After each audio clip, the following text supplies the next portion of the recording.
Ito yung plum. Nakakatuwa, para talaga siyang duhat. The more fruits, the lesser the leaves. No, so hindi ko pa, medyo matigas pa kasi ang masarap sa plum yung hinog sa puno. Anyway, wala naman kaming friends na nagda-drop by.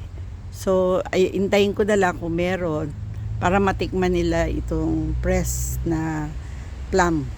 No, I don't know kung paano palakihin ng bunga kasi this is the first time na talagang ang daming bunga. No? So, mag-research pa ako paano siya palakihin. Or I don't know kung ang variety nito ay talagang ganito lang kaliliit. So, that's all for today. I hope you are enjoying the cold summer.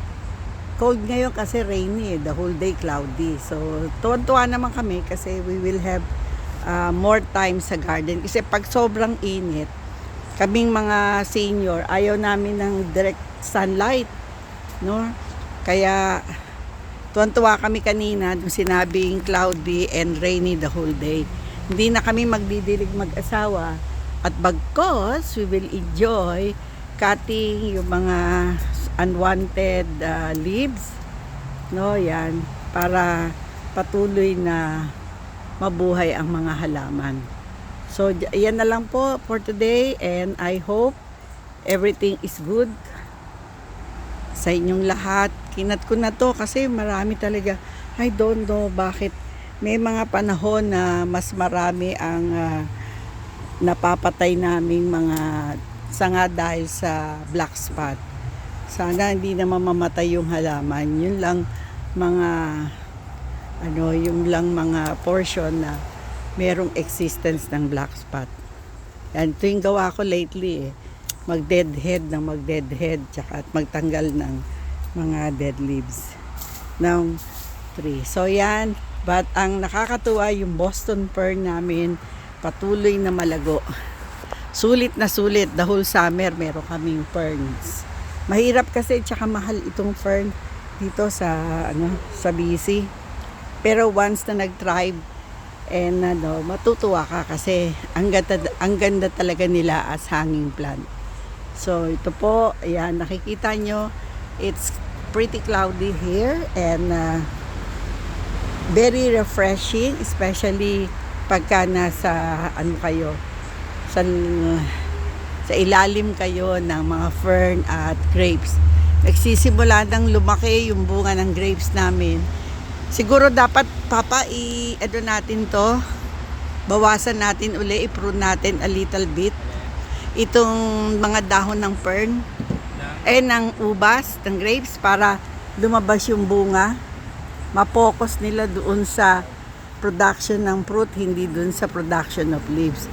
Ito po dito sa sa Canada, yung mga kaibigan ko from Iran, Iraq, kinakain po nila dito yung dahon ng grapes. I don't know kung sa Pilipinas ganun din.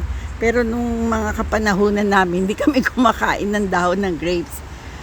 Dito ko lang nalaman na kinakain pala ito dito sa. Pero kami hindi, yung lang yung mga friends namin, parang delicacy daw to sa mga Iraqis and Iranians, especially kung fresh. Binibili pa nga nila to Hindi ko lang ma-invite dito at I don't know kung busy sila. Sana sila na lang ang mag-cut ng leaves nila so they can use for their pagkain. So, eto meron na naman bagong labas na plants, no, na lumalabas to. Kahit to some, ito kasi ground cover plants, kaya lang nung nag-remove ako ng soil, siguro may mga seedling na nailagay ko dito sa hanging plants. Purple ang bulaklak nito. Next time pagpunta ko sa Home Depot, kukunin ko yung pangalan. Medyo pricey rin siya, pero dumami yung ganito ko Ang binili ko lang noon, isang maliit na container worth $2.99. Pero siya, hindi siya namamatay patuloy siyang, kahit makikita mo lang siya lumalabas. Siguro once na meron ka nito, hindi na siya mawawala. No? Yan ang napansin ko. So, dito muna tayo magtatapos. Please share, like, and if you want, subscribe and share to other senior like me na matutuwa o matuwain sa mga garden. Kasi may mga nag-PPM sa akin na i-highlight ko daw ano pa yung pwedeng ma-propagate at saka yung hindi sila bibili kasi medyo pricey kung papasya lang sila dito sa akin, I'm willing to give them some, kasi yung mga kaibigan ko, binibigyan ko. Kaya once na bumili ako ng halaman, yung mga maliliit na paso, tinatabi ko kasi nilalagyan ko ng seedling para whoever visit my place, meron akong i-share. Ganyan lang yan bigayan di ba? Ako din, pag may mga kaibigan ako, tapos meron sila, liga bumunot ka dito, yun na lang, ganon. So ito po yung sinasabi ko sa inyo. Yung katabi po yan ng yung aming isa pang uri ng halaman na talagang ground cover din. Paano nga pangalan nito? I forgot. This one? The yellow green? Creeping Jenny. Yan po talaga hindi namamatay. Tsaka itong sedum, napaka sulit na sulit yung $2.99 mo. Marami kang mabibigyan. Marami ka ring malalagyan na space. Ang ganda nila lalo pag tabi-tabi sila. No? Yan. Ito po, yan. Siguro maggugupit-gupit ako ngayon.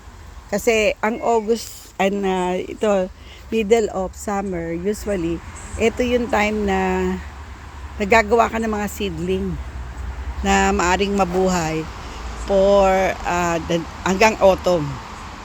No, may mga plants na good until winter like hellebores hanggang summer. Pero some plants mamamatay siya para mag-give way dun sa other kind of plants na pwede sa autumn hanggang winter. So, hanggang dito na lang po at ako'y maglalagay ng mulch. Yung mulch ay parang dinurog ng mga bark ng tree, especially cedar tree, na nabibili para i-ground cover. Ang value po nito, nagiging healthy yung roots ng plant kasi nga yung tawag dito na giging cover nga siya ng soil, added layers para ma-protect yung roots of the plant. So usually naglalagay ako niyan middle of summer. Ang kulay po ng mulch, MULCH, ay kulay brown, kulay black, kulay red, kasi depende. Isang ginagamit nilang decorative. So sometimes they use the red one or the brown. Ako, ang usual na ginagamit ko yung black. Kasi yung mga container ko lighter color. So mas maganda yung black. So yun, tsaka walang doon, wala siyang coloring. No artificial color, kaya mas gusto ko siya black.